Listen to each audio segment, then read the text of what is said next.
네, 안녕하세요. 유넬리 퍼블리싱의 윤민입니다. 오늘은 2016년 10월 14일 금요일입니다. 오늘 에피소드 시작하도록 하겠습니다.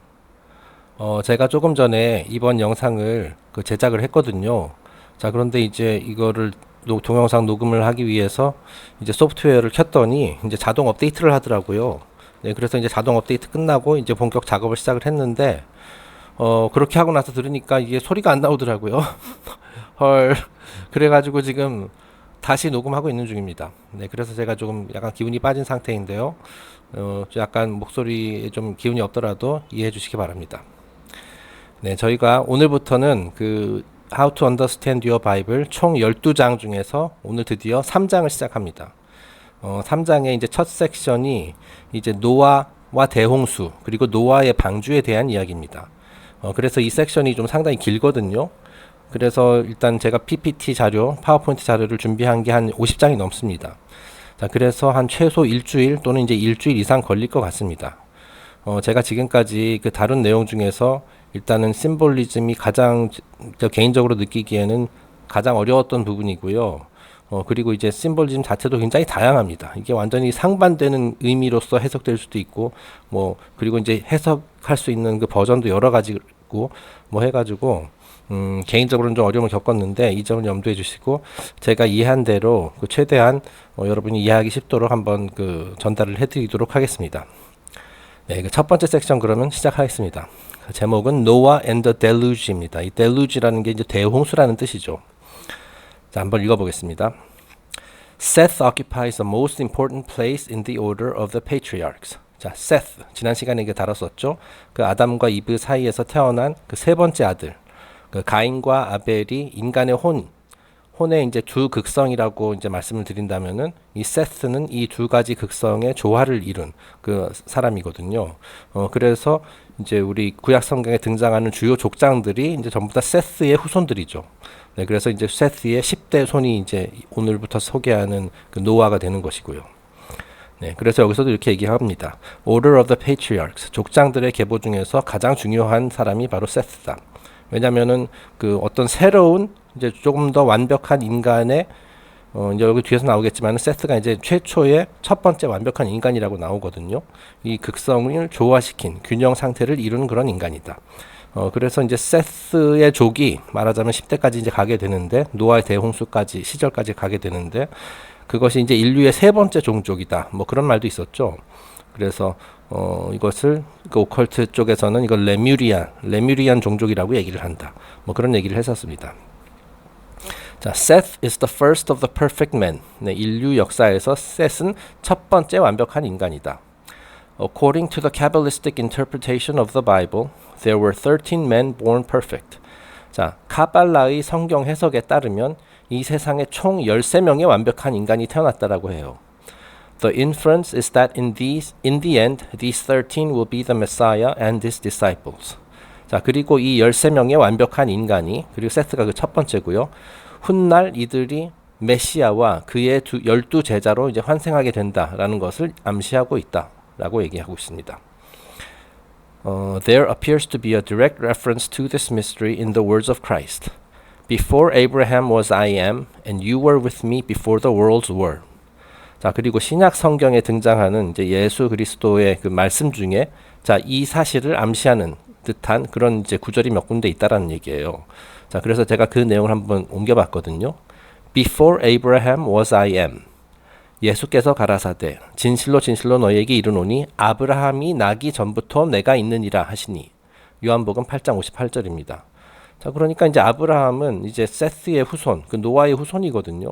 그리고 구약 성경에 등장하는 중요한 족장 중에 하나죠. 자, 그런데 여기서 이렇게 예수님이 이렇게 얘기합니다. 아브라함이 나기 전부터 나는 있었다. 네. 자, 그러니까 예수님이 옛날에 퍼펙트 맨 13명 중에 이제 완벽한 인간 중에 하나가 이제 지금의 나로서 이제 환생을 한 것이다라는 것을 이렇게 암시하고 있는 것이죠. 그리고 또 두 번째 구절. You were with me before the worlds were. Before the worlds were. 세상이 있기도 전에 있었다. 그런 얘기거든요. 자, 그래서 이를 암시하는 구절을 한번 찾아봤습니다. 에베소서 1장 4절. 곧 창세 전에 그리스도 안에서 우리를 택하사 우리로 사랑 안에서 그 앞에 거룩하게 하고 흠이 없게 하시려고. 네. 창세 전이라고 나오죠. 그러니까 세상이 만들어지기도 전에 있었다. 뭐 그런 얘기가 되겠습니다. 그 다음 베드로전서 1장 20절. 그는 창세 전부터 미리 알리신 바 된 자나 이 말세에 너희를 위하여 나타나신 바 되었으니. 자, 창세 전부터 역시 있었고 이 말세에 다시 이제 환생을 했다. 뭐 그런 의미가 내포되어 있죠. 네. In each order of descent of the patriarchs there is one who is perfect. 자, 이 족장들의 계보를 보면은 그 중간 여러 뭐 누가 있고 누가 누구를 낳고 이런 식으로 그 계보가 있잖아요. 자, 그런데 한 세대마다 완벽한 인간이 한 명 있었다. 네. 지금 세스 계보에서는 이제 세스, 그 시조를 할 수 있는 세스가 완벽한 첫 번째 완벽한 인간이 되는 것이죠. The first is Seth and the second is Noah. 13명의 완벽한 인간은 잠깐만요. 네네, 여기 flowering of the ages. 이 부분을 제가 스킵했네요. The 13 perfect men represent the flowering of the ages. flowering이라는 거죠. 자, 그러니까 이 여러 종족들이 있다라고 했잖아요. 뭐 가인의 종족도 있고 뭐 아벨의 종족은 금방 끝났습니다만 있었고, 이제 세스의 종족이 있고, 이런 식으로 그들의 족장들이 아주 긴 세 명이 어떤 한 시대를 나타내는 것이다. 뭐 그런 식으로 이제 지난 시간 설명을 드렸는데요. 이 완벽한 인간이 이런 아주 큰 긴 세대마다 한 명씩 나타나서 이제 인류가 이제 한 단계 이렇게 발전을 하게 되는 것이거든요. 영적으로 성장하고 진화하고 뭐 이렇게 되는데, 자, 그것이 무엇이냐? Flowering of the ages. 그러니까 여기 인류 문명의 단계적 개화를 상징하는 것이다. 이제 꽃을 피운다는 거죠. 우리가 이제 뭐 문명이 꽃을 핀다 뭐 이런 식으로 얘기하잖아요. 자, 그러니까 중간 인류 역사상 이렇게 한 사람씩 위대하다고 할 만한 그런 성자가 나타나서 이제 꽃을 피우게 된다. 인류가 한 단계 업그레이드 된다. 그런 것을 의미하는 겁니다. 그래서 이제 첫 번째가 이제 세스였고, 그 두 번째 완벽한 인간은 이제 노아다라고 얘기를 하죠. 그리고 이제 그런 13명이 구약 성경 시대에 그런 완벽한 인간이 13명이 있었고, 그들이 이제 훗날 예수님과 그 12제자로 이렇게 환생을 하게 됐다. 뭐 그런 것을 이제 의미하는 심볼리즘이다라고 얘기를 하고 있습니다. 아쉽게도 그 세 번째부터 13번째까지는 누구인지 이 책에 언급되어 있진 않네요. 아마 다른 소스를 통하면 확인할 수 있을 것 같습니다. 다음 페이지로 넘어가겠습니다. It is written in the Talmud that Noah was born with white hair, a strange, prematurely aged creature, whose father was so vastly amazed at his appearance that he hastened to his guide and counselor, the ancient Methuselah, saying, What manner of offspring or son is this? 자, 이제 유대교 경전 탈무드에 따르면 그 노아는 백발로 태어났다라고 해요. 화이트 헤어. 그러니까 노인네처럼 이렇게 백발을 가지고 태어났고, 그리고 strange, prematurely aged. 아주 희한하게도 마치 그 조숙한, 마치 어른과 같은 그런 모습으로 이제 태어났다라는 거거든요. 자, 그래서 이제 노아라는 캐릭터 자체도 굉장히 신비에 둘러싸인 인물입니다. 그 아주 비범하죠. 제가 요 대목을 보고선 떠올린 게 그 예전에 그 영화 있었죠. 벤자민 버튼의 거꾸로 가는 시간. 네. 혹시 약간 노아의 그 스토리로부터 영감을 얻어서 만들어진 영화가 아닌가, 뭐 그런 생각이 들었습니다. 자, 그래서 그 노아가 좀 이런 기이한 모습으로 태어나니까 그의 아버지가 너무 깜짝 놀라서 vastly amazed, 그 외모를 보고 너무 깜짝 놀라서 자신의 아버지이자 그 중요한 순간마다 이제 많은 조언을 해주는 무드셀라를 찾아갔다라는 거예요. 자, 그러니까 무드셀라는 노아의 할아버지죠. 그리고 노아의 아버지가 뒤에서 나오겠지만 라멕이고, 그 라멕의 아버지가 무드셀라인 겁니다. 그래서 이렇게 물어봤습니다. 아니, 이게 도대체 어떻게 된 일입니까? 왜 나의 이 아이가 이렇게 흰머리에다가 이렇게 이미 막 성인이 된 듯한 그런 모습으로 태어났을까요? 라고 이제 물어보죠. 자, 그러자 Methuselah replied, He is the one who is to bring the oblivion. Therefore thou shalt name him rest, or the suspension that is to hang above all things. 자, 그러니까 무드셀라가 이 질문에 대해서 아주 수수께끼 같은 그런 대답을 해요. 자, 한번 읽어보겠습니다. 자, 그래서 두 번째 블랙 포인트를 한번 읽어보도록 하겠습니다. 당황한 그의 아버지는 붙인 무드셀라를 찾아가 어찌된 영문인지 물었고, 무드셀라는 이 아기가 파괴를 가져올 것이다. 따라서 그의 이름을 모든 것 위에 매달려 있다는 의미에서 rest, 휴식, 또는 suspension, 정지라 짓도록 하라고 조언해 줬어요. 자, 굉장히 수수께끼 같은 말이죠. 이 아기가 파괴를 가져올 것이다. 이거는 마치 노아 때문에 인류가 멸망하게 될 것이다. 뭐 꼭 그런 것처럼 들리잖아요. 자, 따라서 그의 이름을 휴식 또는 정지 상태라 짓도록 하라. 자, 이게 굉장히 미스터리가 담겨 있는 그런 말인데요. 자, 이게 노아라는 단어 자체가 일단은 휴식이라는 뜻이고요. 또는 파괴의 잔해 위에 움직이지 않고 매달려 있는 것을 의미하는 단어입니다. 자, 그러니까 이제 노아 대에 이르러서 어떤 그 인류 문명의 어떤 사이클, 하나의 큰 사이클이 이제 종말을 맞게 된다라는 얘기거든요. 자, 그래서 그것을 이제 파괴라고 표현한 거예요. 근데 이제 이것이 노아 때문에 노아가 이제 세상을 파멸에 이르게 하는 그런 장본인이 아니라 이 파괴의 과정을 거쳐서 다음 시대를 또 새로 시작하게 될 그런 인사라는 그런 뜻이에요. 그런 의미예요. 여기서 지금 모든 것 위에 매달려 있다. 자, 우리가 그러니까 대홍수와 같은 이제 대재앙이 이르면 어떻게 됩니까? 이 땅이 완전히 이제 황폐해지고 그 상태에서 땅 위에 있으면은 뭐 죽게 되겠죠. 뭐 다른 사람들처럼 죽게 되겠죠. 하지만 그 대홍수가 일어난 대재앙이 일어난 그 상태 위에서 머물러 있으면 이제 그 화를 면할 수가 있거든요. 그래서 이 창조의 한 사이클이 마무리되고 어떤 한 사이클이 마무리되기 위해서는 일단 파괴가 일어나야 되거든요. 파괴가 일어난 다음에 새로운 창조가 일어나는 거거든요. 그래서 창세기에서 그렇게 얘기했죠. replenish, 다시 채워 넣는다, 보충한다, 이런 얘기가 나오잖아요. 이것은 뭐 자연의 섭리인 것 같습니다. 새로운 것이 탄생하고 출발하기 위해서는 그 옛날 것이 죽고 파괴되어야 한다. 이제 노아가 바로 그 경계선에 있는 그 시대에 태어났다라는 거고, 이 노아가 그 인류의 새로운 창조를 말하자면 주도하는 그런 인물이 될 것이다. 자, 그런데 이 파괴가 일어나는 동안에는 휴식을 취해야 된다라는 거예요. 그 안전한 곳에서. 여기서 물론 이제 안전한 곳이라는 게 이제 뒤에서 살펴보겠지만은 노아의 방주가 되는 것이죠. 네. 그래서 휴식 또는 파괴의 잔해 위에 움직이지 않고 매달려 있는 것, 서스펜션, 이렇게 둥둥 떠 있는 뭐 그런 얘기거든요. 그러니까 하늘에 이렇게 둥둥 떠 있다라는 얘기예요. 그 파괴 작업이 진행되는 동안에. Therefore, the child was named Noah, which means rest, or that which moves not and is suspended above the oblivion. 자, 제가 이 내용을 읽고 나서 제가 개인적으로 좋아하는 그 드라마 중에 그 배틀스타 갈락티카라는 게 있거든요. 아마 보신 분들도 많이 계실 것 같은데, 제가 이제 그 미드를 굉장히 좋아합니다만은 제가 지금까지 본 미드들 중에서도 최고인 것 같습니다. 굉장히 영적인 그런 메시지도 많고, 지금 우리가 다루고 있는 이런 주제처럼 그 심볼리즘으로도 굉장히 가득 차 있는, 굉장히 재미있어요. 재미도 있으면서 뭐 하여튼 교훈이 될 만한 그런 내용도 많고, 신비스러운 그런 뭐 심볼리즘도 많고. 자, 그런데 이 배틀스타 갈락티카에서 한 장면이 나오는데요. 여기서 지금 카라 스레이스라는 이제 주인공 캐릭터가 있거든요. 이 카라 스레이스가 누구냐면 제가 간단하게 이제 스포일러를 얘기하지 않으면서 조금 배경 지식을 설명드리자면은 이 배틀스타 갈락티카는 어떤 거대한 우주선입니다. 그래서 이제 거대한 우주선이고요. 이제 어떤 그 전쟁이 나게 되거든요. 그래서 이제 인간들이 살고 있었던 행성들이 전부 다 초토화됐어요. 그러니까 한마디로 대재앙이 온 거죠. 물론 이제 전쟁에 의한 것이긴 하지만은, 그래서 인류가 거의 이제 싹쓸이를 당하게 되거든요.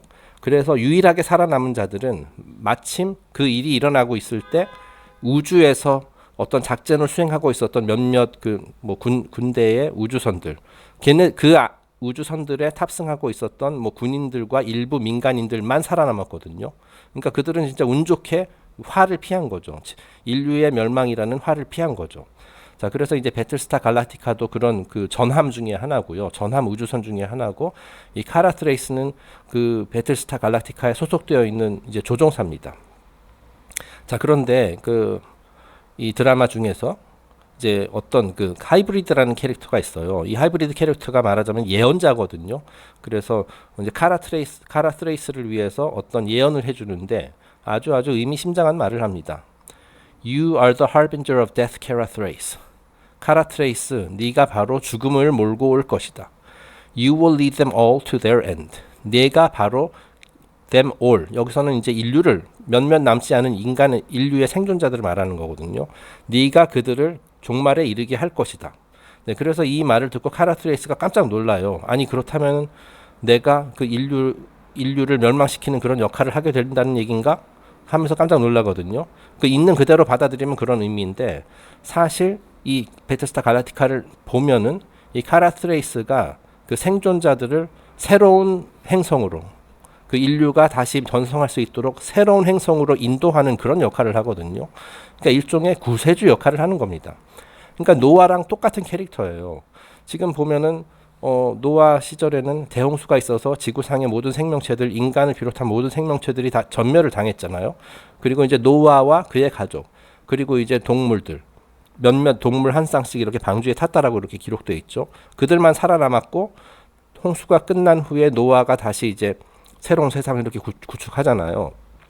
마찬가지로 이 캐라 스레이스라는 캐릭터도 어떤 전쟁으로 인해서 인류 행성에 거주하고 있었던 그 모든 인간이 다 죽은 후에 몇몇 남지 않은 그 생존자들을 이끌고 새로운 인류가 새로운 행성에 정착해서 이제 새롭게 시작하는 그것을 이제 주도한 인도한 사람이거든요.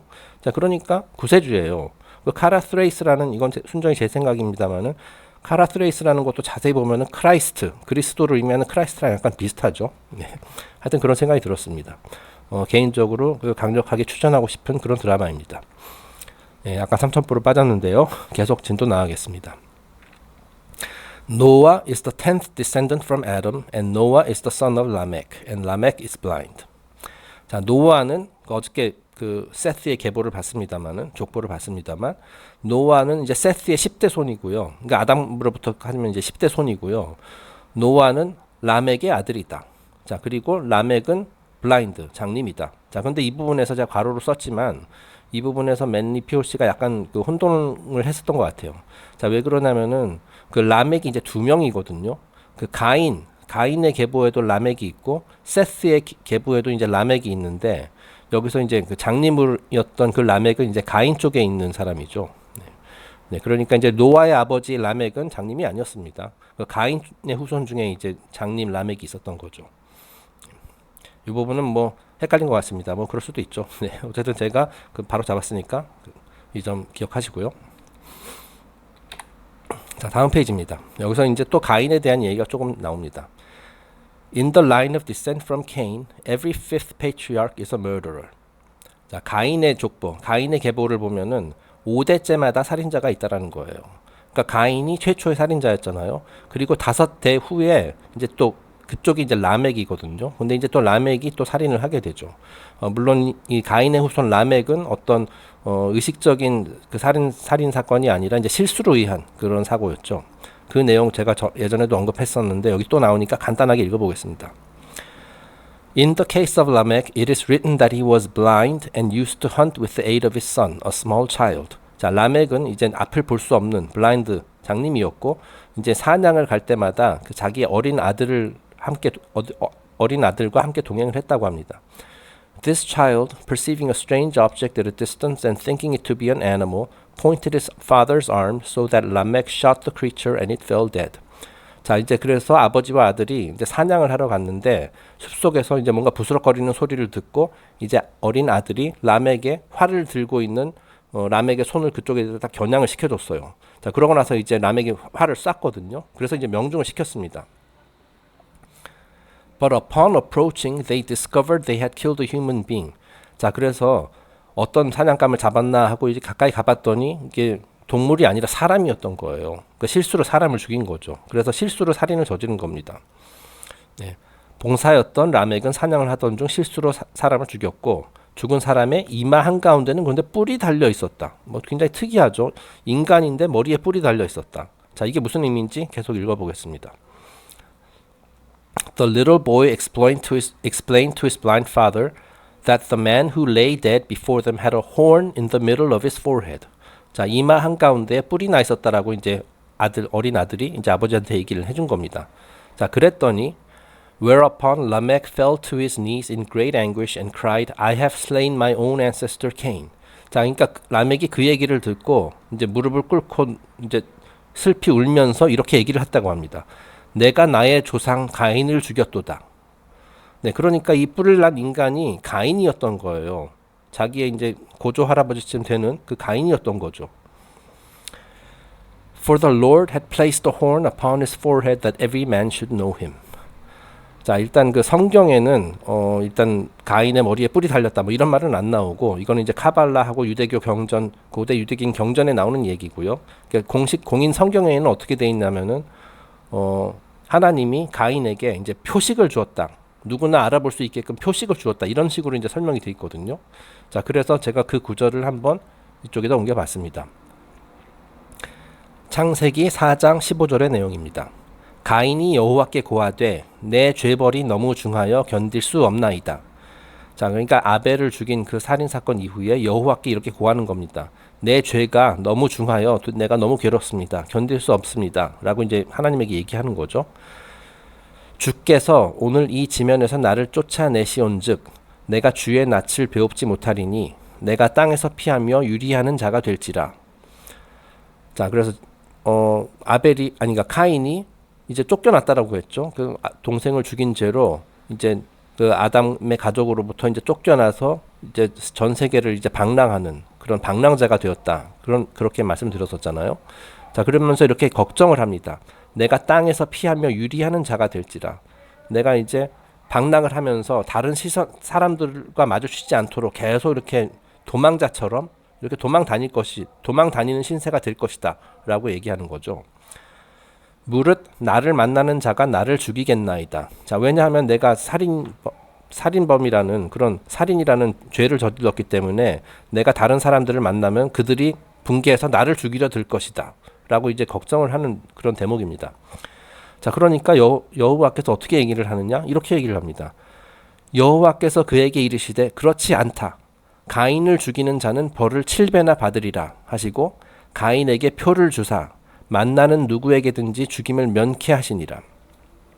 자, 그러니까 여호와가 가인에게 이제 그 가족으로부터 쫓겨나는 가인에게 이렇게 얘기합니다. 그건 걱정하지 마라. 내가 사람들이 너를 해치지 않도록 너에게 어떤 표식을 줄 것이다. 자, 그러니까 사람들이 그 표식을 보면은 너를 해치지 않을 것이다. 만에 하나 누가 너를 해친다면은 너를 해친 자는 7배의 벌을 받을 것이다. 네, 뭐 이런 식으로 이제 얘기를 하거든요.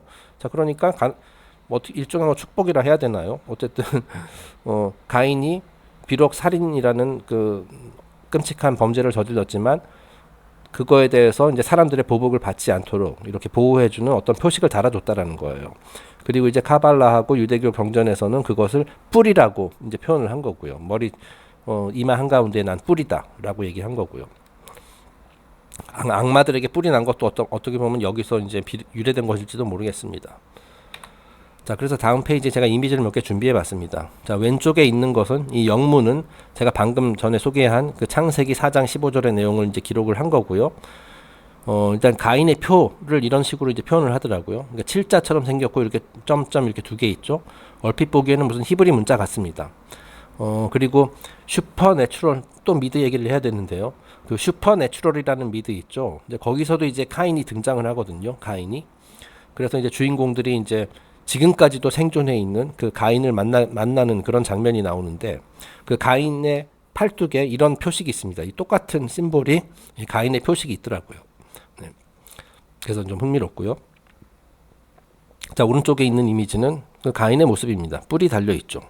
자, 이제 가족으로부터 이제 쫓겨나면서 이제 고개를 팍 숙이고 이제 약간 우울한 모습으로 이제 이제 방랑의 길을 떠나는 그런 모습이죠. 그래서 이제 뿔이 달려 있는 걸 볼 수가 있습니다. 네. 자, 그래서 일단은 노아와 관련된 앞으로 이제 노아의 얘기를 오랫동안 할 텐데요. 한 일주일 넘게 할 텐데 그 기본적인 베이스 지식을 이제 알려드렸고요. 자, 지금부터 이 앞부분이 보다시피 노아 앤 더 델루지, 노아와 대홍수, 그리고 다음에는 노아 앤 디스 원더풀 아크, 이렇게 새로운 섹션으로 들어가는데 사실 뭐 섹션을 이렇게 구분하는 게 별로 의미는 없어 보입니다. 왜냐하면 계속 같은 이야기가 이어지기 때문에. 자, 어쨌든 그 앞에 나왔었던 노아 앤 더 델루지는 굉장히 세 패러그래프 정도 굉장히 짧은 내용이었고요. 지금부터 아주 긴 내용이 나오겠습니다. 제목은 노아와 노아의 방주가 되겠습니다. 계속 읽어보겠습니다. 네. The 6th to 9th chapters of Genesis inclusive are devoted to the story of Noah and his ark. 자, 창세기 6장부터 9절까지는 그 노아와 그 노아의 방주에 대한 이야기가 주를 이루고 있다. In order to understand this story, it is necessary to have recourse to the early Jewish commentaries. 자, 이 노아의 방주 그리고 대홍수 이 이야기 굉장히 유명한 이야기고, 그럼 이거는 뭐 구약 성경뿐만 아니라 전 세계 각국 그 전통에서도 이제 비슷한 얘기가 이제 나오죠. 자, 그런데 어쨌든 이 이야기가 의미하는 바를 제대로 이해하기 위해서는 그 초기 유대교 랍비들이 작성했었던 그 커멘터리, 그 주석을 참고할 필요가 있다. 자, 그래야만 이 스토리를 완전하게 이해할 수 있다라고 얘기를 합니다. As Noah is the second Adam, he becomes the foster father of the human family, according to the Jewish metaphysical system. 자, 이 노아는 제2의 아담이라고 얘기를 했었죠. 자, 그리고 이 아담이라는 것은 어떤 사이클의 시작을 의미하는 것이다. 그래서 최초의, 태초의, 가장 먼저, 으뜸의 뭐 그런 뜻이라고 얘기를 했잖아요. 자, 그러니까 대홍수라는 재앙이 발생하고, 그래서 이제 인류의 또 한 큰 시대가 이제 종말을 끝을 고한 후에 노아가 이제 새로운 시대를 또 이렇게 출범시키잖아요. 자, 그러니까 노아도 아담과 비슷한 제2의 아담이라고 할 수 있는 그런 캐릭터가 된다는 얘기예요. 자, 그래서 여기서는 인류의 양아버지다, foster father다, 새아빠라고 할 수 있다. 네. 아담이 원조 아빠였다면은 이제 그러니까 인류의 입장에서 노아는 제2의 아버지 또는 인류의 양아버지를 할 수 있다라고 얘기를 합니다. Also Noah, preserving the just according to the will of the Lord, was a prototype of Christ. For as Noah saved his family and carried them over the deluge, so in the messianic tradition the Messiah is made to carry the souls of just men over the Armageddon at the time of the destruction of the world. 자, 그리고 이 노아라는 캐릭터가 신의 의지에 따라 악한 세상으로부터 정의를 보존한 사람이거든요. 그렇기 때문에 그리스도의 원형이라고 할 수도 있다. 자, 이게 무슨 말이냐면 그 성경을 보면은 이제 노아 시대 때 이제 하나님이 이제 세상이 너무 사악해진 것을 보고 이제 내가 인간을 괜히 창조했다. 인간을 창조한 것을 내가 후회한다. 이제 쓸어버려야 되겠다. 하고서 이제 대홍수를 내리겠다는 그런 결심을 하거든요. 자, 그런데 여기서 인류를 완전히 멸종시키지 않아요. 왜냐하면은 그 처음부터 그 모든 거를 다 지워버리고 다시 창조하는 것이 아니라 항상 그 다음번 창조를 하기 위한 씨앗, 원형 이런 것들은 남겨둬야 되거든요. 그 원재료까지 다 없애버리는 것이 아니라 재료는 두고 그 재료를 이용해가지고 만든 결과물, 그것이 이제 마음에 안 드니까 그것만 쓸어버리고 재료는 그냥 유지하는 거예요. 네. 그래서 이제 그 재료가 이제 노아가 그걸 상징한다는 거죠. 그 세상이 굉장히 그 당시 사악했는데 뭐 성경에서는 그렇게 기록되어 있습니다만 이 노아 같은 경우는 이 되게 의로운 사람이거든요. 그래서 그 인류의 그 진짜 원형, 그 우리 하나님이 바라는 뭐 쉽게 얘기해서 하나님이 바라는 인간의 상을 이제 보존하고 있는 그런 심볼이라는 거죠. 자, 그래서 그것까지는 멸하지 않았어요. 나쁘다고 생각되는 것만 멸하고 일단 다 심볼리즘 얘기긴 합니다만은. 그 노아는 지켜줬죠. 그리고 이제 노아는 그 정의의 심볼이기 때문에 그 노아와 그의 가족들 그리고 이제 동물들도 다 사실 동물들 죄 없으니까 동물들의 그 씨앗 그리고 원형이라는 것들을 전부 다 방주에 실어서 그 동물을 만들기 위한 재료들도 계속 보존을 하죠. 네. 그래서 그리스도의 원형이라 할 수도 있다. 자, 이게 무슨 말이냐면은 세상의 종말이 찾아왔을 때 의로운 자들의 영혼을 인도하는 메시아. 그 요한계시록이나 뭐 이런 데서 나오는 얘기죠. 그래서 이제 일부 종교 단체에서 지금 막 종말 올 것이다라고 막 경고 많이 하잖아요. 그 최후의 전쟁, 아마겟돈이 찾아올 것이다. 그랬을 때 뭐 메시아가 의로운 자들의 영혼을 인도하여서 새로운 세상을 창조할 것이다. 이런 식으로 얘기를 하거든요. 뭐 요한계시록 같은 데서는 그거를 뉴 제루살렘, 새로운 예루살렘, 뭐 이런 식으로도 표현을 하고, 뉴 예루살렘 그것은 꼭 이스라엘에 해당되는 얘기가 아니라 이제 인간 세상 전체를 말하는 겁니다. 네. 그러니까 그 앞으로 뭐 아마겟돈이 이미 왔다 또는 아직 더 먼 미래에 올 것이다 뭐 여러 가지 주장들이 있는데요. 자, 이 아마겟돈이나 이 대재앙이나 사실 같은 개념입니다. 이제 한 사이클의 끝을 말하는 거예요. 그러니까 노아 시대 때 이미 한번 종말이 왔었죠. 그리고 이제 그 종말을 통해서 모든 인류가 이제 사라진 것이 아니라 노아가 그 새로운 창조를 위한 그런 씨앗과 이런 원형 재료 같은 것들은 다 방주에 갖고 들어갔죠. 그러고 나서 이제 싹쓸이 작업이 다 끝난 후에 다시 노아가 그 주도해가지고 새로운 세대가 이제 창조되었듯이 그 메시아도 마찬가지로 아마겟돈 이후에 뭐 대재앙이 올 것이고 그 다음에 새로운 세상 창조를 위해를 주도하는 그런 역할을 하게 되었죠. 그런 의미입니다. 그러니까 그 여러 면에서 봤을 때 노아와 그리스도는 같은 개념이다라고 볼 수가 있어요. 노아도 마찬가지로 대홍수로부터 가족을 구원했다. 이 대홍수라는 거는 한 사이클이 끝나기 위해서 그 옛 것을 파괴하는 작업. 하지만 노아는 살아남았죠. 네. 그리고 대홍수가 끝난 후에 다시 이제 새로운 세대를 이제 시작했다. 뭐 그런 의미가 되겠습니다. 다음 페이지로 넘어가겠습니다. In the most ancient writings, Noah's Ark is not called a boat. 아주 그 옛날 고대 문헌들을 보면은 그 노아의 방주, 우리가 노아의 방주 하면 보통 큰 배라고 생각하잖아요. 근데 배라고 묘사되어 있지 않아요. 배라고 기록되어 있지 않아요. Its name signifies some peculiar form of enclosure or superior place to which men could go for refuge. 자, 노아의 방주는 일반적으로 배로 알려져 있지만 고대 문헌에 따르면 인간이 이 대재앙의 시기에 피신할 수 있는 상위의 영역, 성역 또는 enclosure, 우리말로 하니까 울이라고 되어 있는데 이제 외부의 영향으로부터 차단된 안전한 그런 공간을 말하는 겁니다. 그러한 공간을 의미하는 거예요.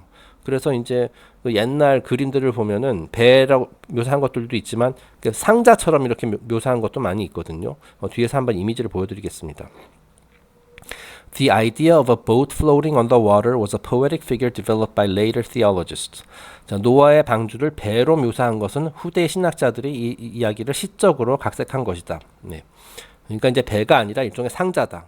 어떤 그 성역이다. 안전한 피신처다. 뭐 그런 관점에서 생각을 하면 되겠어요. 왜냐하면은 이 작은 우리가 지금 노아의 방주로서 노아의 그 대홍수로 인해서 이제 끝나는 사이클은 이게 큰 사이클은 아니거든요. 마치 아인소프가 눈을 떠서 세상을 창조하고 눈을 감음으로써 다시 이걸 걷어들이고 그 정도 큰 규모의 그 사이클이 아니라 그 굉장히 작은 사이클이에요. 전체적인 관점에서 봤을 때는. 뭐 새로운 종족이 태어나기 위한 그 정도 규모의 사이클인 거죠.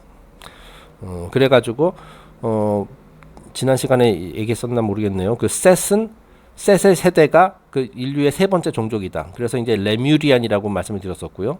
이제 노아 때에 이르러서 이제 인류의 네 번째 종족이 이렇게 시작된다. 이렇게 보면 돼요. 그래서 이제 노아의 종족은 이제 아틀란티안이라고 얘기를 하죠.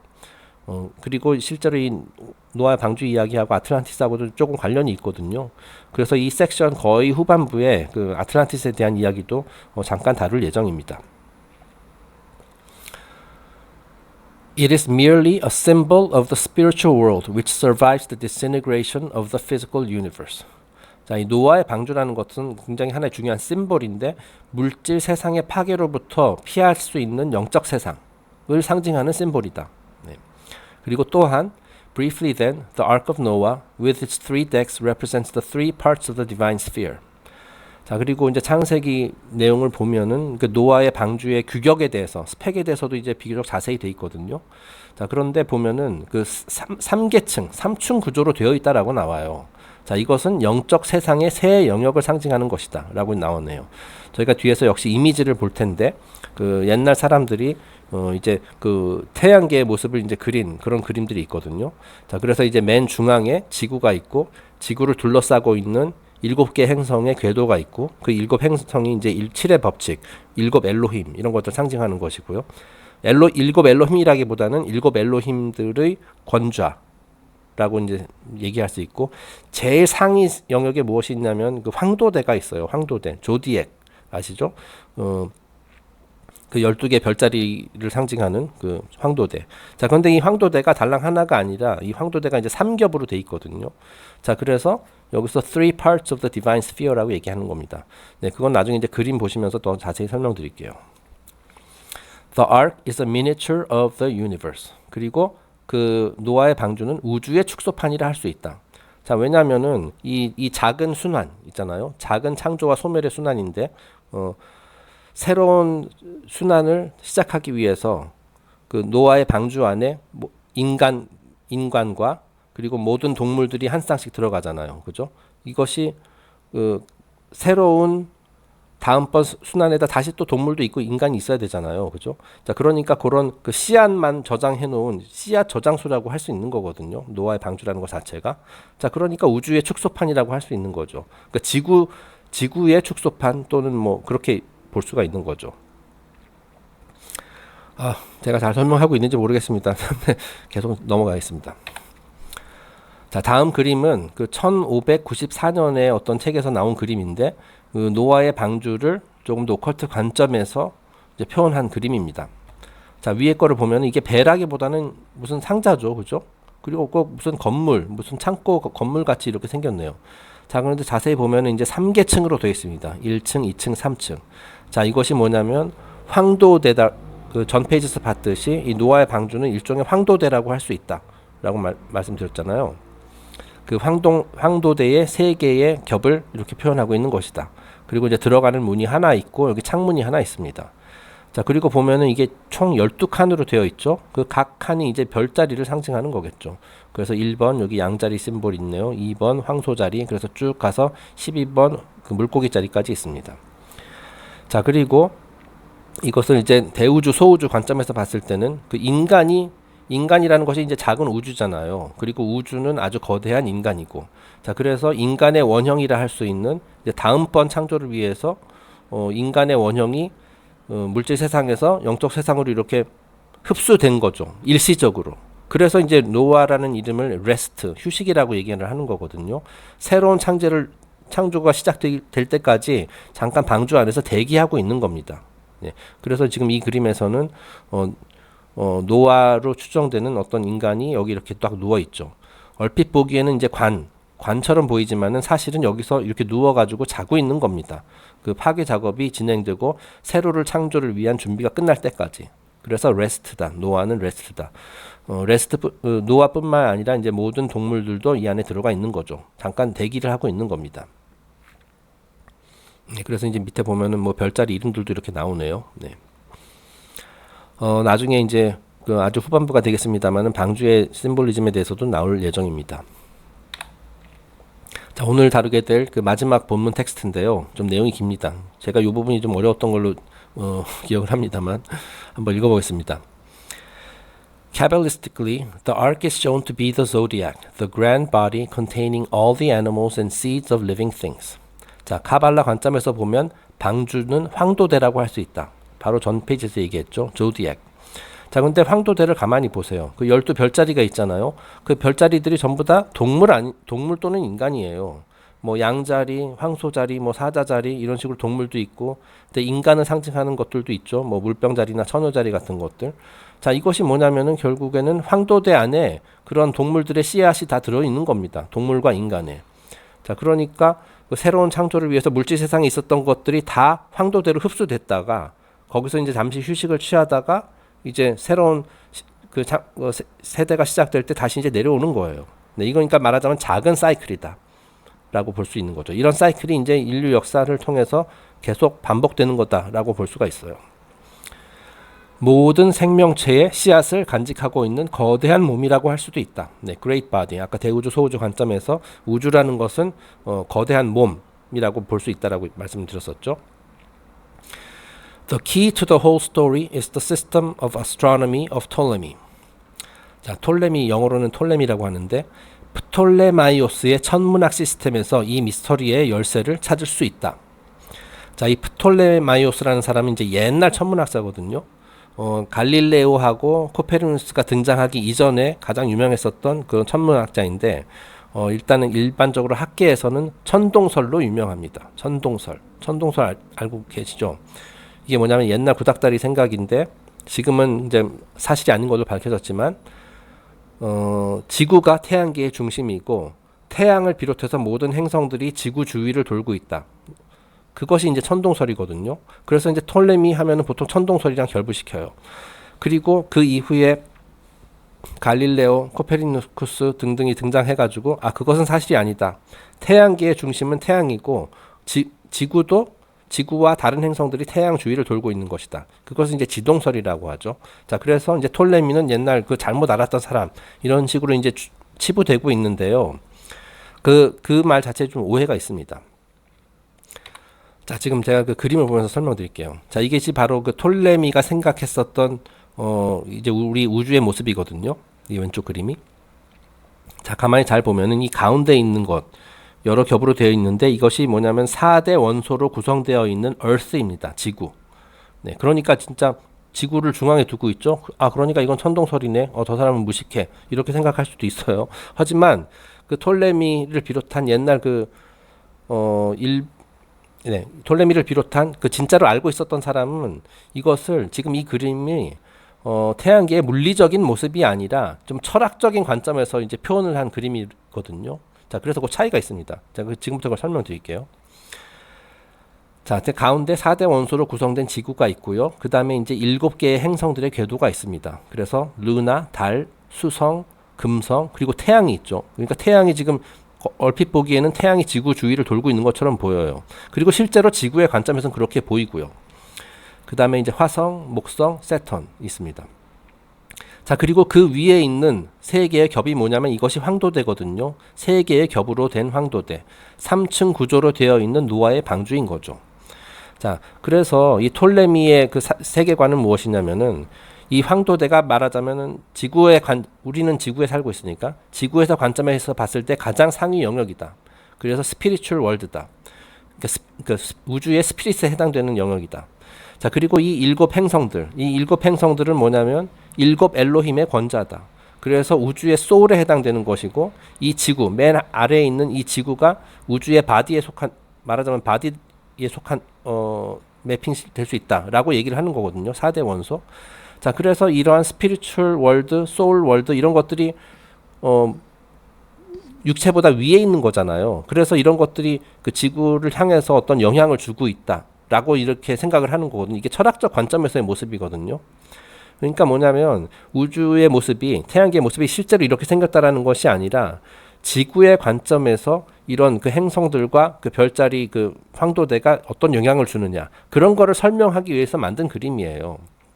그러니까 실제로 갈릴레오나 코페르니쿠스가 등장하기 훨씬 전에 2000년 전에 서기 기원전 500년 600년 그때 살았었던 피타고라스도 태양계의 중심은 태양이라는 걸 알고 있었어요. 네, 아는 사람은 다 알았습니다.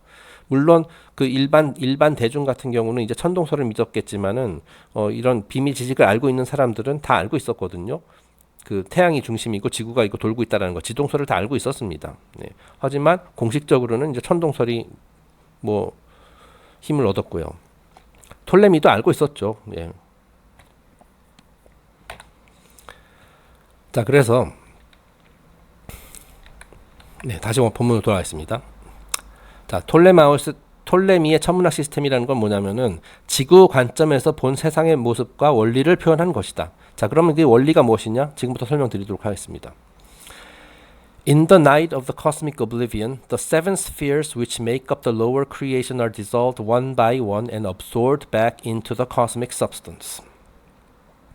자, 우주의 하루가 밤에 이르면, 그러니까 밤이라는 것은 이제 여기서 엄밀히 말하면 밤이 아니라 오블리비언인데 이제 소멸의 과정에 이르게 되면 그러니까 하위 세상을 구성하는 7개의 영역이 하나 둘씩 소멸되어 우주의 물질로 돌아가게 된다.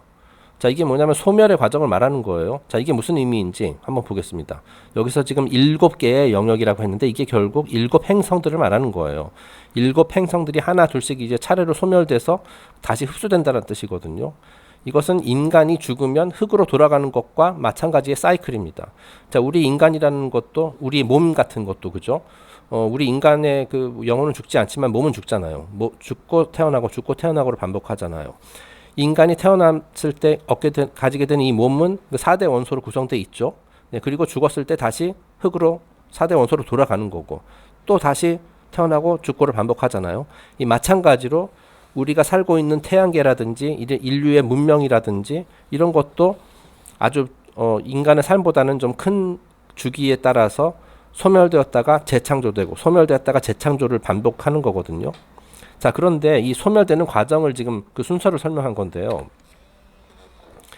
자, 우리가 그 예전에 그 뭐 에테르체하고 뭐 아우라 뭐 이런 거 말씀드렸을 때 그 제일 먼저 생성되는 것이 제일 바깥에 있는 레이어고, 그죠? 그 다음 그 안에 있는 겹들이 이제 하나하나씩 생성이 되면서 최종적으로 이렇게 몸이 만들어진다라고 말씀을 드렸었잖아요. 혹시 기억나시죠? 지금 이 그림을 자세히 보면은, 네, 자세히 보면은 예전에 저희가 아인소프 개념을 설명했을 때 보여드렸던 큰 원과 거의 비슷합니다.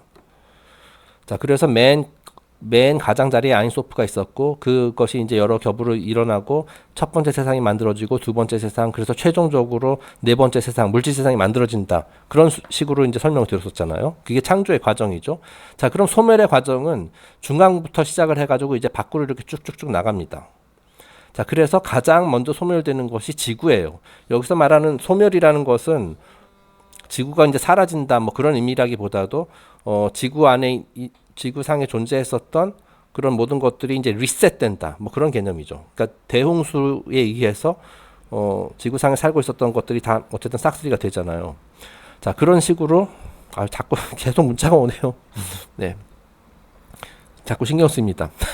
그렇지 않아도 어려운 내용인 지금 하고 있는데 가장 먼저 이제 지구가 이제 청소되고 그 다음에 달, 수성, 금성 이 순서대로 가가지고 이제 토성까지 가게 되고 그 다음에는 모든 것들이 다시 그 가장자리 황도대로 돌아간다 뭐 그런 의미가 되는 거거든요. 그것이 바로 이제 그러니까 창조의 순서는 이 원에서 봤을 때 가장자리에서 시작해서 이렇게 중간으로 이렇게 가서 여기서 끝나게 되고 소멸의 과정은 여기서부터 시작돼서 끝으로 이렇게 간다는 거죠. 가장자리를 향해서.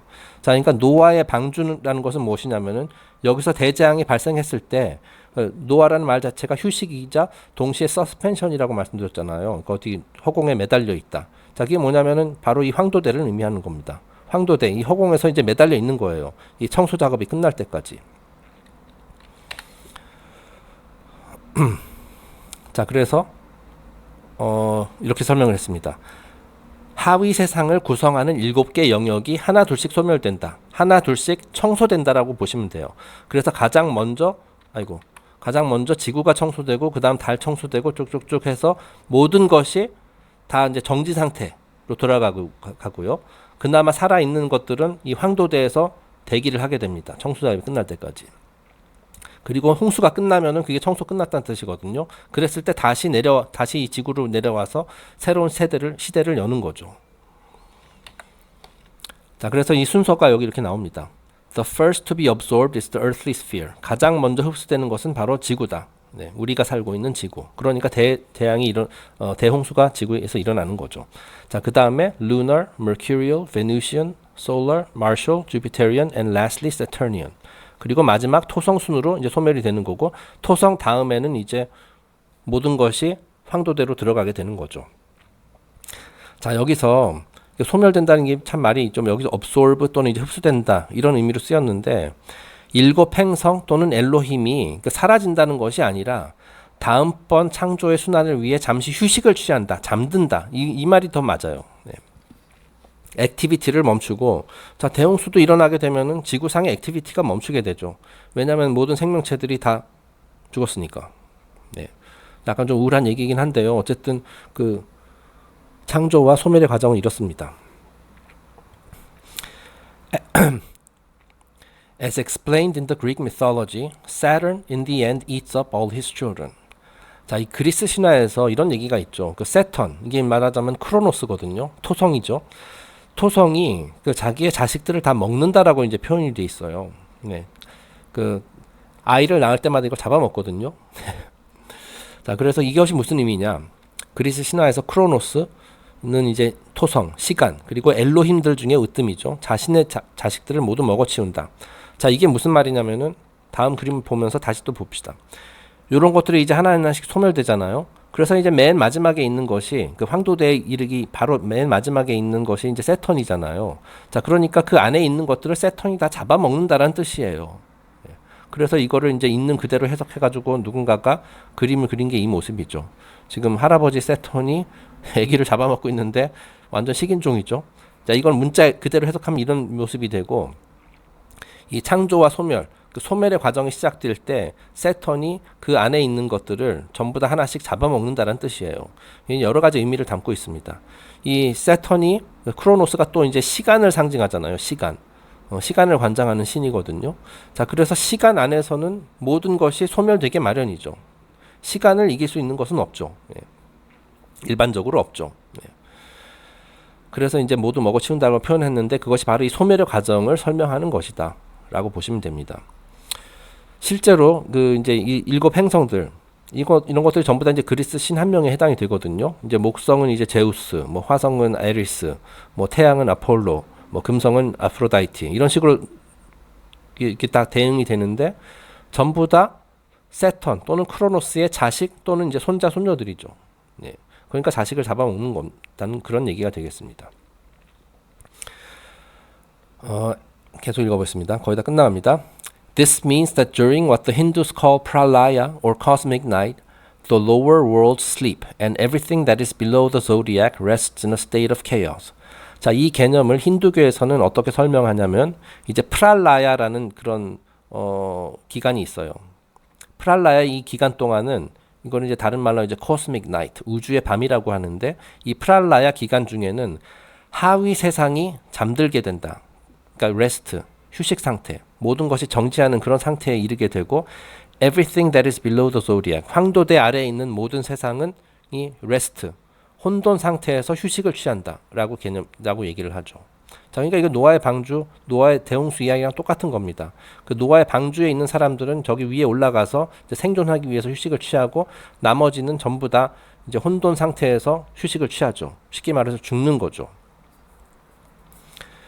The ark is therefore the zodiac which rides securely upon the face of oblivion. 자, 그리고 여기 그 얘기가 나오죠. 이 방주라는 것은 이 하위 세상, 이 하위 세상이라는 게 결국 요 7 행성들의 궤도와 지구를 말하는 거거든요.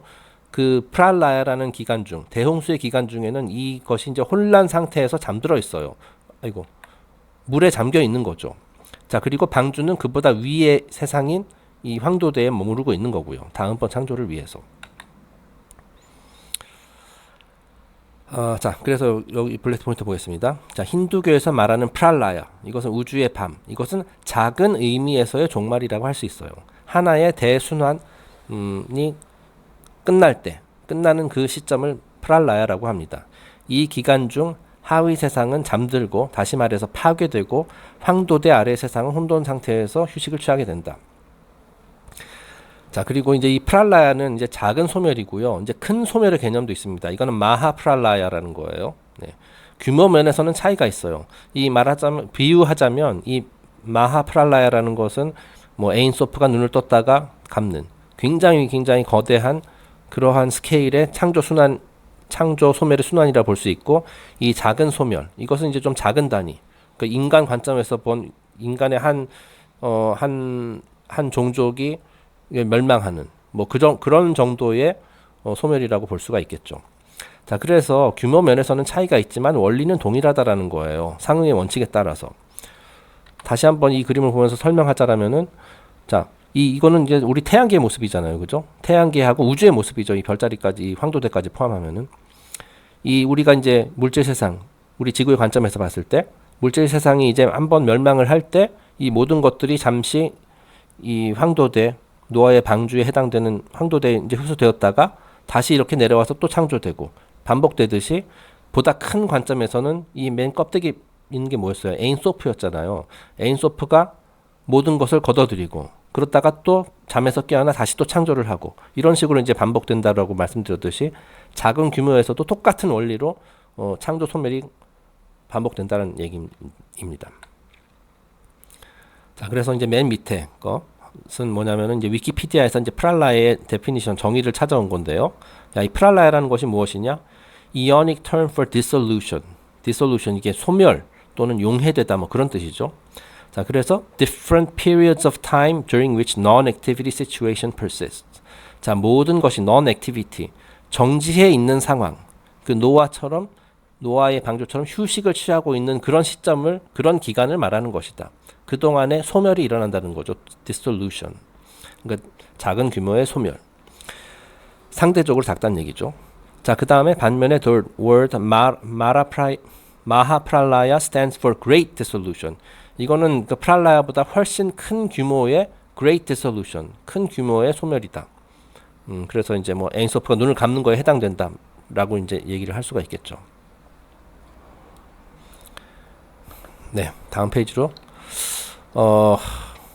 잘 설명했는지 모르겠습니다. 혹시 그 이해하기 어려우시면은 저희 그 피드백을 좀 남겨주세요. 네, 제가 좀 그러면 제가 댓글 통해서 좀 더 설명을 명확하게 좀 해드리도록 하겠습니다. 네, 그래서 이건 보신 거고, 자, 이거는 이제 힌두교 신화에 나오는 그런 한 그림의 한 장면이거든요. 자, 프랄라야 기간 중 방주에 탄, 어떤 보트에 탄 마누와 7 현자들을 안전한 곳으로 이끌고 있는 거대한 물고기다. 네, 힌두교에서는 거기서도 똑같이 이 대홍수 얘기가 나오거든요. 그래서 이제 거기서는 이제 프랄라야, 모든 것이 정지 상태에 이르는 그런 한 사이클의 이제 마지막을 알리는 그런 정지 상태가 오게 되거든요. 자, 그 동안에 이제 모든 것이 청소되고 이제 거대한 그때 홍수, 이제 물로 인해 가지고 이제 지구가 이제 물로 덮인다라고 얘기를 하거든요. 그러니까 대홍수 얘기랑 똑같은 거죠. 자, 그때 거대한 물고기가 나타나서 그 마누라는 사람과 7 현자들, 그러니까 뭐 노아의 가족에 해당된다라고 할 수 있죠. 노아와 그의 가족들에 해당되는 이들을 안전한 곳으로 이렇게 대피시킨다라고 해요. 네. 그래서 힌두교에서는 이 거대한 물고기가 비슈누다, 비슈누의 아바타다라고 얘기를 하죠. 이 비슈누의 신이 이제 힌두교 그 삼위일체 중에 하나죠. 이제 브라마, 비슈누, 시바. 그래서 이제 브라마가 뭐냐면은 창조 신이고요. 네, 창조를 하는 신이고, 이 비슈누는 그 창조가 된 이후에 세상을 지속시키고 유지하는 신이거든요. 비슈누가. 자, 그러니까 그 대홍수가 나더라도 그 인간이 이 우주 그리고 생명이 지속되어야 해요. 자, 그렇기 때문에 인간을 다 싹쓸이하지 않죠. 이런 식으로 보존을 하죠. 네, 지속시켜야 됩니다. 다음번 그 사이클을 위해서 이제 보존을 시켜야 됩니다. 그리고 이제 삼위일체 마지막 신이 이제 시바죠. 시바는 파괴의 신. 모든 것을 이제 다시 파괴한 다음에 그 다음에 다시 또 이제 브라마가 창조하고 또 비슈누가 유지시키고 또 시바가 또 파괴하고, 이거는 큰 스케일의 창조 파괴가 되는 거죠. 네. 그래서 이제 뭐 힌두교 그쪽에 따르면은 비슈누가 이런 식으로 그 10번 온다고 해요. 10번. 그래서 이제 아마 첫 번째 아바타가 아마 이 물고기일 겁니다. 네, 그렇습니다. 뭐 지금까지 제가 알기로 그 10번 중에 9번은 왔다라고 하고 이제 한 번 더 남았다라고 얘기를 하더라고요. 이게 정확한지 모르겠습니다만. 네. 네, 그래서 이 노아의 방주 이야기가 얼핏 보기에는 그렇게 어려운 개념 같지 않지만은 제가 이제 공부하면 할수록 이게 되게 어렵더라고요. 그래서 오늘 첫 시간인데 첫 단추를 잘 끼워야 하는데 좀 실패한 것 같다는 생각도 들고 하지만 앞으로 이제 많은 시간이 남았으니 오늘 좀 부족했었던 부분은 앞으로 진행하게 될 그 강연을 통해서 조금 더 부연 설명을 해드리도록 하겠습니다. 자, 오늘 에피소드 여기서 마치도록 하겠습니다. 감사합니다.